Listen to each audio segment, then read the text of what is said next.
দাবিকে আজকের ছবি এই পাশে খুবই আমি সব সাংবাদিক এক জায়গায় দাঁড়ায়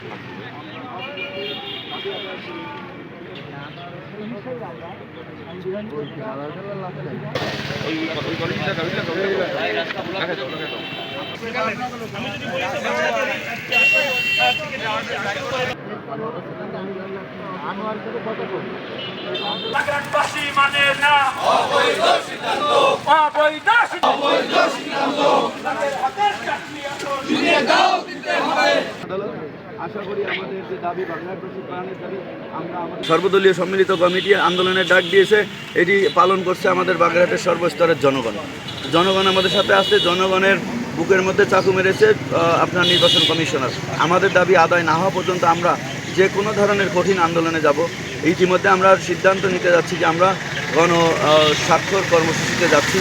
এরপরে আপনি ইতিমধ্যে দেখেছেন যে আমরা নির্বাচন কমিশনের এই জেলা অফিস না, প্রতিটি উপজেলায় নির্বাচন কমিশনের অফিস কিন্তু আমরা গতকালকে এবং আজকে অবস্থান করে তাদের অফিসে ঘেরাও দিয়ে রেখেছি এবং আগামীতে এই ঘেরাও অভিযান চলবে। মাননীয় উচ্চ আদালত গতকালকে আমাদের রিটের যে রুল দিয়েছেন 10 দিনের, আমরা আশা করি এই রুলের যখন শুনানি হবে আমরা আমাদের এই 4টি আসন ফেরত পাবো। ফেরত না পেলে অবশ্যই আমরা আন্দোলন করে আমাদের সেটা যে কোনো ধরনের কঠিন আন্দোলন আমরা হতে পারে, অসহযোগ আন্দোলন, আমরা প্রয়োজনে নির্বাচন কমিশনের ঢাকা প্রধান নির্বাচন কমিশনের অফিসে গিয়ে আমরা অনশন অনির্দিষ্টকালের জন্য অনশন ধর্মঘট শুরু করেছি।